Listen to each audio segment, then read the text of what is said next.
Assalamualaikum warahmatullahi wabarakatuh. Kami dari kelompok 6 dari kelas D33A. Di sini kami akan menjelaskan materi tentang adrenergik dan kolinergik dengan dosen pengampu Ibu APT Mira Febriani MSC. Sebelum itu saya akan memperkenalkan anggota kelompok kami yang pertama, Alfikri Purnama Putra dengan NIM 20002. Yang kedua, Diani Aizahra dengan NIM 20009. Yang ketiga, Albina Nabila dengan NIM 2000012. Yang keempat, Leli Susanti dengan NIM 2000022. Yang kelima, Reza Safitri dengan NIM 20036. Yang ketujuh, RF Bella J Puluja dengan NIM 20037. Yang terakhir, Sisi Angela dengan NIM 2000041. Baiklah, langsung saja kita lanjut. Selanjutnya, sistem saraf otonom terdiri atas dua subsistem, yaitu sistem saraf simpatis dan juga sistem saraf parasimpatis yang kerjanya saling berlawanan. Yang pertama, sistem saraf simpatis. Sistem saraf simpatis dikenal juga sebagai sistem adrenergik karena dulu diperkirakan bahwa adrenalin merupakan neurotransmitter yang mempersarafi otot-otot polos.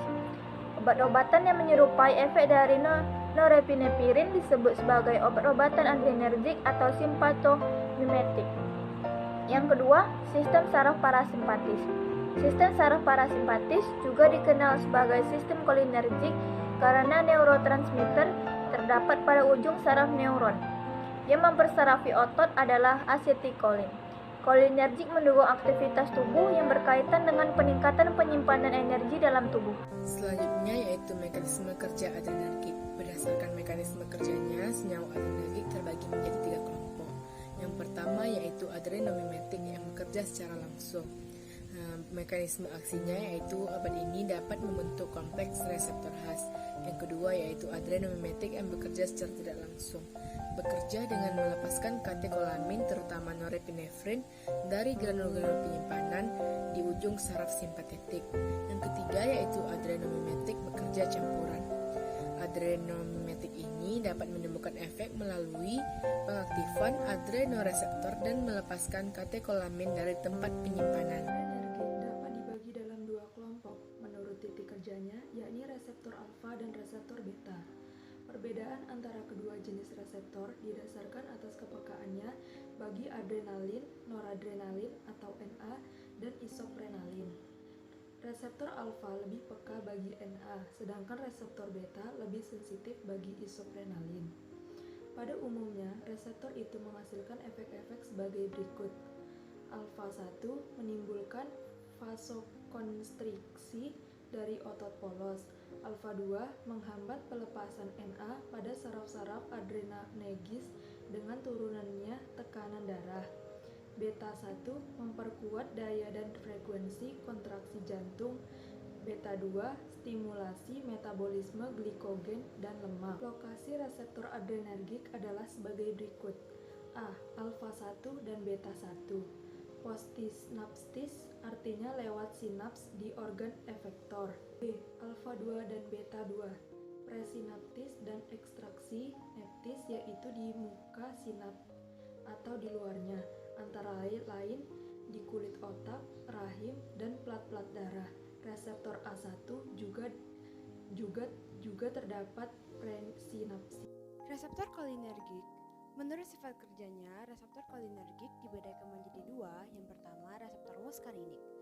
Reseptor muskarinik berkaitan dengan asetilkolin, dan reseptor muskarinik itu memiliki afinitas yang lemah terhadap nikotin. Yang kedua, reseptor nikotinik.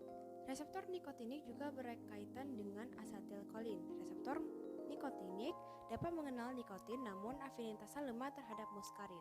Pada tahap awal, nikotin memang memacu reseptor nikotinik, namun setelah itu nikotin akan menyekat reseptor nikotinik itu sendiri. Contoh obat adrenergik yang pertama epinefrin. Indikasi epinefrin yaitu diindikasikan terutama sebagai antileptikum, yaitu obat stimulan jantung yang aktif sekali dalam keadaan darurat seperti kolaps, shock anafilaktis atau jantung berhenti.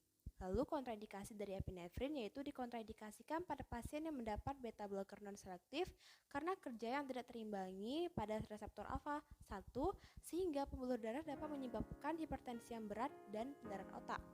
Lalu ada efek samping dari epinefrin yaitu dapat menyebabkan gejala seperti gelisah, nyeri kepala berdenyut, tremor, dan palpitasi. Yang kedua ada norepinefrin, diindikasikan pengobatan pada pasien shock atau sebagai obat tambahan pada injeksi anestetika lokal, lalu dikontraindikasikan pada anestesia dengan obat-obatan yang menyebabkan sensitisasi jantung, dan dikontraindikasikan pada wanita hamil karena akan menimbulkan kontraksi uterus hamil. Efek samping dari norepinefrin yang paling umum seperti rasa khawatir, sukar bernafas, denyut jantung yang lambat tetapi kuat, dan nyeri kepala selimut. Obat-obat kolinergik memiliki 3 indikasi utama, yaitu yang pertama menurunkan tekanan intraokular pada pasien, yang kedua mengobati atoni saluran cerna, yang ketiga untuk mendiagnosis. Penggolongan kolinergik dikelompokkan berdasarkan spektrum efeknya dan mekanisme kerjanya. Spektrum efeknya yaitu muskarinik atau nikotik. Mekanisme kerjanya yaitu yang bekerja langsung pada reseptor asetilkolin atau secara tidak. Penggolongan obat-obat kolinergik berdasarkan prototipenya. Yang pertama, esterkolin atau kolinergik kerja langsung. Golongan kolinergik kerja langsung ini meliputi esterkolin, yaitu asetilkolin, metakolin, karbomoikolin, dan beta-nekol, dan alkaloid alamiah. Mekanisme kerjanya yaitu obat-obat ini berkaitan dengan reseptor pada membran-membran sel organ target, mengubah permeabilitas membrana sel, dan mempermudah pengaliran kalsium. Efek sampingnya yaitu dapat menimbulkan mual, kembung, muntah, kram usus, dan diare. Selanjutnya yaitu B. Obat antikolinesterase atau kolinergi kerja tidak langsung. Obat antikolinesterase terbagi menjadi 2. 1. Golongan karbamat atau ester asam karbamat. Disebut juga golongan antikolinesterase reversibel, kecuali edrofonium yang bukan merupakan suatu ester. 2. Golongan fosfat, ester asam folat atau golongan irreversibel. Mempunyai masa kerja yang sangat lama dan membentuk kompleks yang sangat stabil dengan enzim serta hidrolisis dengan waktu berhari-hari atau berminggu-minggu. Efek samping yang umum terjadi yaitu parasimpatomimetik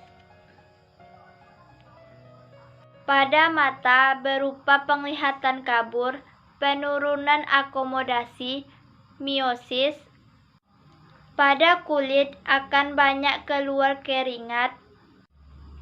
Pada usus terjadi peningkatan selulas, kembung, mual muntah, kram usus, dan diare. Baiklah, sekian dari kelompok 6. Terima kasih kepada teman-teman yang menonton. Semoga bisa mengerti. Wabillahi taufiq wal hidayat. Assalamualaikum warahmatullahi wabarakatuh.